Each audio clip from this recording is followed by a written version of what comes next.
अरविंद आपके अपने YouTube channel पे स्वागत करता हूँ। 10th क्लास की साइंस चल रही थी जिसके अंदर चैप्टर 3 हमने स्टार्ट किया था। चैप्टर 3 का फर्स्ट वीडियो मैंने अपलोड कर दिया है, जिसके अंदर मैंने स्टार्टिंग में आपको बता दिया था मेंडलिज्म के बारे में कि मेंडल का कहाँ से था, पूरा नाम क्या है, इसका जन्म कब हुआ, इन सब के बारे में, कौन से पौधे पर अध्ययन किया और कुछ आनुवंशिक परिभाषाओं के बारे में मैंने बता दिया था। आज के इस वीडियो हम देखेंगे आगे। तो 2 क्वेश्चन है स्टार्टिंग में, उनको देख लीजिए आप। पहला जो क्वेश्चन है जो पूछा जाता है कि मेंडल की सफलता के कारण बताइए, तो लास्ट वीडियो में मैंने इसके बारे में बताया था आपको। और ये जो सेकंड क्वेश्चन है ये है कि मेंडल ने मटर के पादप को क्यों चुना। काफी बार पूछा जाता है कि मेंडल ने मटर के पौधे को ही क्यों चुना, बहुत बार आता है, लास्ट ईयर भी पूछा गया क्वेश्चन था ये, तो बहुत इंपॉर्टेंट है ये, जबकि सबसे ज्यादा इजी क्वेश्चन यही है ना। तो 2 क्वेश्चन है यहाँ पर। पहला जो है मेंडल की सफलता के कारण बताने आपको, दूसरा है मेंडल ने मटर के पादप को क्यों चुना। तो ये सबसे पहले तो आप नोटबुक के अंदर इन दोनों क्वेश्चनों को लिख लो, क्योंकि ये इस चैप्टर के सबसे इंपॉर्टेंट क्वेश्चन है। और ये जो चैप्टर है आपका चैप्टर नंबर 3, ये ओनली 4 मार्क्स का है, तो और बहुत इजी है, जेनेटिक है, थ्योरेटिकल है, बहुत इजी है। थोड़े से कॉन्सेप्ट लगेंगे, थोड़े बहुत आपको फॉर्मूले याद करने जो मैं आपको बता दूंगा, वो भी रेशियो है, फॉर्मूले नहीं है। ओके, अब देखिए पहला जो क्वेश्चन है मेंडल की सफलता के कारण। तो भाई क्या क्या सफलता के कारण थे वो आपके सामने हैं। पहला जो कारण ये था कि मेंडल ने एक समय पर एक ही लक्षण की वंशागति का अध्ययन किया। एक समय पे मतलब एक टाइम पे उन्होंने एक पादप ले लिया और उसके जितने भी लक्षण थे, उसकी लंबाई का ले लो, उसकी मतलब कि आकृति, आकार जो भी है, 7 विपर्यासी लक्षण होते हैं टोटल। मटर के पौधे के अंदर कितने होते हैं? 7 विपर्यासी लक्षण होते हैं। इन 7 विपर्यासी लक्षणों के मध्य में उन्होंने क्या किया? अध्ययन किया और संकरण प्रयोग किया। क्या किया? संकरण प्रयोग किया। तो इसके आधार पर उन्होंने यहाँ पर सक्सेसफुल रहे वो इस एक्सपेरिमेंट पे। इसीलिए बोला जाता है कि मेंडल ने एक समय में एक ही लक्षण की वंशागति का क्या किया? अध्ययन किया। उन्होंने एक एक लक्षण को लिया, एक पेयर्स को लिया कि भाई कोई भी है, जैसे कि यहाँ पर फूल हो गया, मटर का फूल है, पुष्प जो है यहाँ पर, उसको ले लिया। अब इसका रंग होगा बैंगनी, रंग में ले लिया, बैंगनी ले लिया, ठीक है ना। आकृति ले ली तो बैंगनी ले लिया और एक और रंग ले लिया दूसरा। तो ऐसे पेयर बना लिए इन्होंने। क्या बना लिए? पेयर बना लिए। जैसे पुष्प की स्थिति की बात करें तो कक्षीय हो जाएगी, अगस्त हो जाएगी। अगर हम बात करें अगर बीज का रंग तो पीला हो जाएगा और हरा हो जाएगा। तो इस प्रकार से इन्होंने एक पेयर बना लिए किसके? लक्षणों के। उनका क्या किया? अध्ययन किया।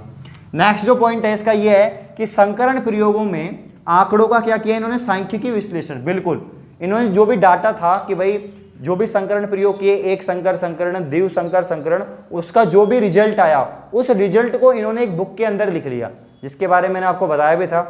नेचुरल हिस्ट्री ऑफ, उस जो आपकी बुक थी उसके बारे में बताया था, द हिस्ट्री ऑफ, ये थी यहां पर सोसाइटी नेचुरल हिस्ट्री, ठीक है। अब इसमें मैंने आपको बताया था कि सारे के सारे जो भी उन्होंने प्रयोग किए उन सबके आंकड़ों को, सांख्यिकी विश्लेषण को उन्होंने इसमें लिख लिया।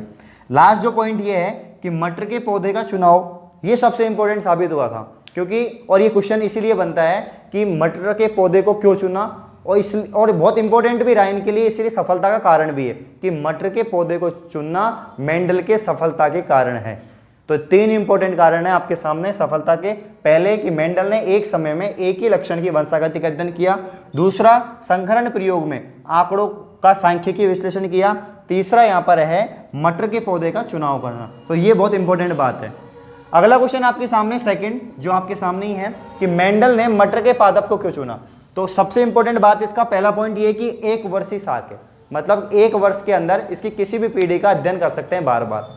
1 वर्ष के अंदर इसकी किसी भी पीढ़ी का बार बार अध्ययन किया जा सकता है, इसीलिए इसको हम बोलते हैं एनुअल जो है यहाँ पर 1 वर्षीय पादप होगा। एनुअल प्लांट बोलते हैं इसको, 1 वर्षीय पादप बोलते हैं। वही अगर हम बात करें सेकंड पॉइंट इसका, तो इसको बोलेंगे द्विलिंगी पुष्प। क्या बोलेंगे? द्विलिंगी पुष्प। अब द्विलिंगी का मतलब होता है यहाँ पर कि उसमें ही पुंकेसर होता है, उसमें ही स्त्रीकेसर होता है, मतलब मेल रिप्रोडक्टिव सिस्टम और फीमेल रिप्रोडक्टिव सिस्टम दोनों एक ही पुष्प के अंदर हो, उसे हम बोलेंगे द्विलिंगी। क्या बोलेंगे? द्विलिंगी बोलेंगे। उसके बाद में थर्ड इंपॉर्टेंट क्या चीज थी इसके अंदर? ये थी कि इसके अंदर स्वपरागण पाया जाता है और परपरागण। तो मटर के पौधे के अंदर क्या होता है? स्वपरागण पाया जाता है, सेल्फ पॉलिनेशन पाया जाता है, और साथ में ही हम विपुंसन क्रिया द्वारा, किसके द्वारा? विपुंसन क्रिया द्वारा परपरागण करवा सकते हैं। स्वपरागण तो पाया जाता है बट इसमें परपरागण हम करवा सकते हैं। क्लियर है? आगे देखिए और सबसे इंपॉर्टेंट बात कि इसके अंदर 7 विपर्यासी लक्षण पाए जाते हैं। तो बस ये 4 लाइन आपको याद रखनी है कि मेंडल ने मटर के पौधे को क्यों चुना। भाई 1 वर्षीय साग था, 1 वर्ष के अंदर इसकी किसी भी पीढ़ी का हम अध्ययन कर सकते हैं, पहला पॉइंट। दूसरा, द्विलिंगी पुष्प होता है, इसके अंदर स्त्री केसर होता है, इसी के अंदर पुंकेसर होता है। तीसरी बात, इसमें स्वयंपरागण होता है। इसमें क्या होता है? स्वयंपरागण होता है और विपुंसन क्रिया द्वारा हम इसमें परपरागण करवा सकते हैं। और आखिरी पॉइंट ये है जो सबसे इंपॉर्टेंट है कि इसके अंदर 7 जोड़ी विपर्यासी लक्षण पाए जाते हैं। विपर्यासी मतलब अपोजिट कैरेक्टर्स जो होते हैं इसके अंदर होते हैं। तो इन सबका इसने अध्ययन किया और संकरण प्रयोग किया। तो आइए हम आगे देखते हैं कि मेंडल ने ये 7 जो विपर्यासी लक्षण लिए मटर के पौधे के, ये कौन कौन से थे। तो एक टेबल से इसकी हम जानकारी लेते हैं।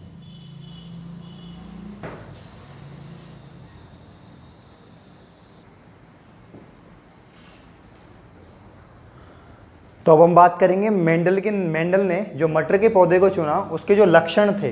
तो 7 जो विपर्यासी लक्षण थे उसकी मैंने टेबल बनाई है यहाँ पर, जिसमें मैंने यहाँ पर आप देखोगे पादप के लक्षण प्रभावी और अप्रभावी। ये प्रभावी अप्रभावी क्या है? तो ये है जब एक जोड़ी विपर्यासी लक्षण के मध्य क्रॉस करवाया जाता है। जब एक जोड़ी विपर्यासी लक्षण के मध्य, जैसे कैपिटल टी और स्मॉल टी, ये शुद्ध लंबा और ये शुद्ध बोना पादप के जो लक्षण हैं, अगर इसके अंदर हम क्रॉस करवाएं या इसके अंदर क्या करवाएं, संकरण करवाएं, तो क्या बनेगा यहाँ पर? कैपिटल टी स्मॉल टी, मतलब अशुद्ध लंबा बन जाएगा। क्या बन जाएगा?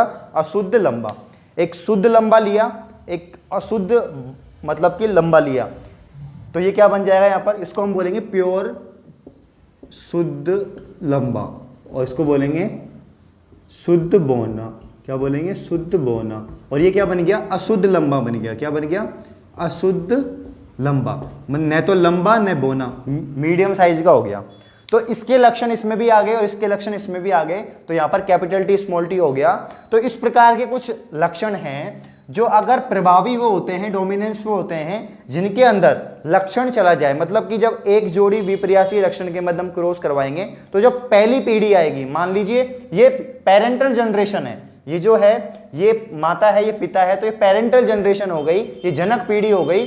और जनक पीढ़ी से जब संतति पीढ़ी में कोई लक्षण जाएगा, तो अगर वो लक्षण गया, जनक पीढ़ी से अगर संतति पीढ़ी में कोई लक्षण गया, तो वो लक्षण क्या हुआ? प्रभावी। और अगर वो लक्षण नहीं गया तो क्या हुआ? प्रभावी। मान लीजिए ये जो 2 पादप हैं, ये मेल रिप्रोडक्टिव, ये फीमेल रिप्रोडक्टिव। मेल का जो है लेंथ वो ज्यादा है, फीमेल की बहुत कम है। अब जो इनका जो संतान हुई है, मतलब इसका जो ये वाला जो प्लांट बना है, हाइब्रिडेशन से जो ये वाला प्लांट बना है, उसका है कैपिटल टी स्मॉल टी। तो ये न तो ज्यादा लंबा है और न ज्यादा छोटा है, तो मीडियम साइज वाला हो गया। तो ये इन दोनों के कैरेक्टर इसके अंदर इसमें आ गए। तो जिसके कैरेक्टर आ जाएंगे उसे हम बोलेंगे प्रभावी, जो नहीं आएंगे वो हो जाएंगे अप्रभावी। इसीलिए दोनों विपर्यासी लक्षण है। विपर्यासी मतलब अपोजिट, एक बड़ा तो एक छोटा, है ना, साइज के आधार पर, या कलर में देखें तो कलर में भी चेंज आ जाएगा। अब देखिए 7 विपर्यासी लक्षण लिए यहाँ पर मटर के पादप के। पहला जो यहाँ पर है वो है पादप की ऊंचाई। ये जो पादप की ऊंचाई है, प्लांट की जो यहाँ पर लेंथ है वो कितनी होगी? तो अगर प्रभावी लक्षण है तो क्या होगा? लंबा, और अप्रभावी है तो क्या होगा? बौना होगा। अगर बात करें पुष्प की स्थिति की, तो एक कक्षीय होगा और एक अगस्त होगा। मतलब कक्षीय होता है एक्सिल, क्या होता है? एक्सिल, और अगस्त होता है टर्मिनल, क्या होता है? टर्मिनल। अक्षीय का मतलब होता है जैसे ये आपका कोई प्लांट है और इस आधार पर इसका विन्यास है। अगर इसका विन्यास लेंगे हम, इसकी अनुप्रस्थ काट लें, इसका विन्यास चेक करेंगे, तो इस अगर अक्षीय का मतलब है इस प्रकार से कोई इसका विन्यास हुआ, टीएस हुई, तो इसे हम बोलेंगे अक्षीय। और अगस्त का मतलब किसी टहनी पर लगा हुआ। परिपक्व फली की आकृति कैसे होगी? ये होगी यहाँ पर फूली हुई भी हो सकती है, संकीर्ण। आपने देखा होगा मटर की जो फली काफी होती है, जो फूली हुई रहती है, काफी पिचकी हुई रहती है, संकीर्ण रहती है ना। वहीं अगर हम बात करें अपरिपक्व फली का रंग, तो जो कच्ची फली होती है, अपरिपक्व मतलब जब कच्ची कच्ची निकलती है वो, ठीक है ना, पकने से पहले वाली जो होती है, तो उसका जो कलर होता है वो होता है ग्रीन। क्या होता है? ग्रीन। बाद में जाके क्या हो जाता है उसका? येलो। कैसा हो जाता है? येलो। तो एक हो गया रंग यहाँ पर प्रभावी रंग जो हो गया वो हो गया हरा, अप्रभावी यहाँ पर हो गया पीला। अगर बात करें यहाँ पर पुष्प के रंग की, तो पुष्प का जो रंग होता है, आपने देखा होगा मटर का जो पादप होता है उसका जो रंग होगा वो होगा यहाँ पर बैंगनी, वायलेट होता है। कैसा होता है? वायलेट होता है। और बाद में जाके वो व्हाइट हो जाता है। कैसा हो जाता है? व्हाइट या सफेद। तो प्रभावी जो लक्षण है उसमें क्या हो जाएगा? बैंगनी। अप्रभावी में कैसा हो जाएगा? सफेद। तो दोनों विपर्यासी लक्षण हो गए। वहीं अगर हम बात करें बीज की आकृति की, सीड की स्ट्रक्चर की अगर हम बात करें तो ये राउंडेड होगा। कैसा होगा? राउंडेड होगा। अब जो इसका जो बीज होता है, मटर के पौधे का या पादप का जो बीज होता है, ये कैसा होता है? यहाँ पर ये राउंडेड होता है, राउंडेड होता है, गोलाकार। और जो कुछ जो होते हैं वो मतलब झुर्रीदार होते हैं या रिंकल्ड होते हैं। कैसे होते हैं? रिंकल्ड होते हैं। ठीक है। अगर बीज के रंग की अगर हम बात करें, ये तो आकृति थी बीज की, अगर रंग की बात करें तो पीला होगा और बाद में जाके कैसा होगा? हरा। तो ये अलग अलग प्रकार से प्रभावी अप्रभावी ये जो पौधा है यहाँ पर मटर का, इसका 7 विपर्यासी लक्षण ले लिए और प्रभावी अप्रभावी हमने दोनों बता दिए कि दोनों तरीके से किस प्रकार से हो सकते हैं। अब ये जो विपर्यासी लक्षण मेंडल ने लिए, इन लक्षणों को इन्होंने आइडेंटिफाई किया किसके अंदर? मटर का जो पौधे का जो मटर का जो प्लांट है उसके अंदर क्या किया? इसको आइडेंटिफाई किया कि जो यहाँ पर प्रभावी लक्षण कौन से हैं, अप्रभावी लक्षण यहाँ पर कौन से हैं। आगे जाके इन्होंने जेनेटिक्स के अंदर काफ़ी सारी टर्म्स बताई हैं कि जीन क्या होते हैं, युग्म विकल्पी क्या होते हैं, समयुग्मजी, विषमयुग्मजी, तो उनको हम देखने वाले हैं। तो फटाफट से कुछ परिभाषाएं देख लेते हैं। इसको स्क्रीनशॉट ले लो या आप पोज करके नोट्स बना लो। ओके, चलो आगे चलते हैं। अब हम कुछ टर्म्स पढ़ेंगे, कुछ शब्दावली पढ़ेंगे। तो आनुवंशिकी की कुछ शब्दावली है। शब्दावली ये है कि पहला है कि जीन क्या होते हैं, क्योंकि आनुवंशिकी की बात करें तो कुछ समझाऊंगा मैं आपको, समझना। कोशिका से कुछ रिलेटेड चीज बताऊंगा, उसके बाद सारी परिभाषाएं मैं आपको यहां पर पढ़ाने वाला हूं। तो सबसे पहले हम देखेंगे जीन के बारे में। तो देखिए यहाँ पर जीन के बारे में, जीन जो है ये कहाँ से आया? आपकी जो जीन है ये होता क्या है? अगर जीन की परिभाषा की बात करें तो जीन वह कारक है जो किसी लक्षण को नियंत्रित करता है। अगर हमारे शरीर में या किसी भी कैरेक्टर को अगर वो कंट्रोल कर रहा है तो वो क्या होगा? जीन होगा। तो जीन वह कारक है जो किसी लक्षण को क्या करता है? नियंत्रित करता है। उसे हम क्या कहते हैं? जीन। जीन शब्द दिया 1909 के अंदर जोहानसन ने। किसने दिया? जोहानसन ने दिया। जोहानसन ने जीन शब्द दिया 1909 के अंदर। ये आपकी कोशिका है, इसके अंदर केंद्रक है, इसके अंदर डीएनए है और यहीं पर होता है आपका जीन। क्या होता है? जीन। ये जीन आपके दरी होते हैं, ये आपके गुणसूत्र होते हैं, क्रोमोसोम्स, इन्हीं पर होते हैं ये जीन। क्या होते हैं? जीन। तो ये लक्षणों को क्या करते हैं? नियंत्रित करने का काम करते हैं। तो जीन वह कारक है जो किसी लक्षण को नियंत्रित करे, वह जीन कहलाता है। जीन शब्द 1909 में जोहानसन ने दिया। क्लियर है? अगली टर्मोलॉजी है, अगला टर्म है वो है आपका युग्म विकल्पी। एलिल बोलते हैं या इसको बोलेंगे युग्म विकल्पी। क्या बोलेंगे? युग्म विकल्पी बोलेंगे या इसे हम बोलेंगे एलिल। क्या बोलेंगे? एलिल। तो युग्म विकल्पी या एलिल क्या होता है इसके बारे में आपको बताता हूं।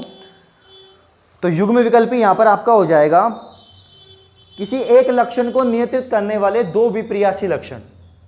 अब जीन क्या हुआ? किसी लक्षण को नियंत्रित कर रहा है। वहीं एलिल क्या हो जाएगा? किसी एक लक्षण को नियंत्रित करने वाले 2 विपर्यासी कारक या 2 विपर्यासी स्वरूप क्या कहलाएंगे? युग्म विकल्पी कहलाएंगे। अब वो जो 2 विपर्यासी स्वरूप होंगे उसमें से एक समयुग्मजी होगा, एक विषमयुग्मजी होगा। मतलब एक का स्वरूप समान होगा और एक का अलग अलग होगा। तो यहां पर आप देखिएगा इसका एग्जाम्पल।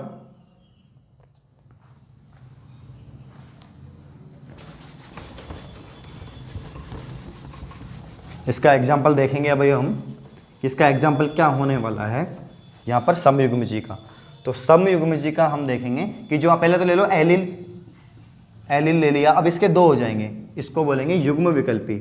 युग्म विकल्पी क्या होता है वापस से बताता हूँ मैं आप लोगों को कि जो जीन क्या करेगा? जीन क्या करेगा? एक लक्षण को नियंत्रित करेगा। तो उसे एक लक्षण को नियंत्रित करने के लिए 2 विपर्यासी स्वरूप होंगे और उन 2 विपर्यासी स्वरूपों को हम क्या कहेंगे? युग्म विकल्पी। विकल्प का मतलब क्या होता है कि दो चीज होती है। विकल्प मतलब हमारे पास ऑप्शन है उसको लेकर। तो यहां पर क्या हो जाएगा? एलिल का मतलब है युग्म विकल्पी। तो 2 स्वरूप हो जाएंगे, एक कैपिटल टी, एक स्मॉल टी, ये 2 हो जाएंगे। तो ये यहां पर समान दिख रहा है तो इसको हम बोलेंगे यहां पर समयुग्मजी। क्या बोलेंगे? समयुग्मजी। युग्मजी। होमोजाइगस बोलेंगे इसको। क्या बोलेंगे? होमोजाइगस बोलेंगे इंग्लिश में, क्योंकि ये समान दिख रहे हैं। दोनों कैरेक्टर क्या हैं? इसके समान है। वहीं अगर हम बात करें कैपिटल टी स्मॉल टी की, क्या बात करें? कैपिटल टी स्मॉल टी की अगर हम बात करें तो इसको हेटेरोजेनेसिस बोलेंगे, मतलब कि विषमयुग्मजी। विषमयुग्मजी। इसके जो लक्षण हैं, ये लक्षण के जो स्वरूप हैं वो क्या होंगे? अलग अलग होंगे। तो 3 टर्म बताए मैंने आपको। यहां पर मैंने आपको बताया जीन, कि किसी लक्षण को नियंत्रित करने वाला वह कारक क्या कहलाता है, जीन कहलाता है।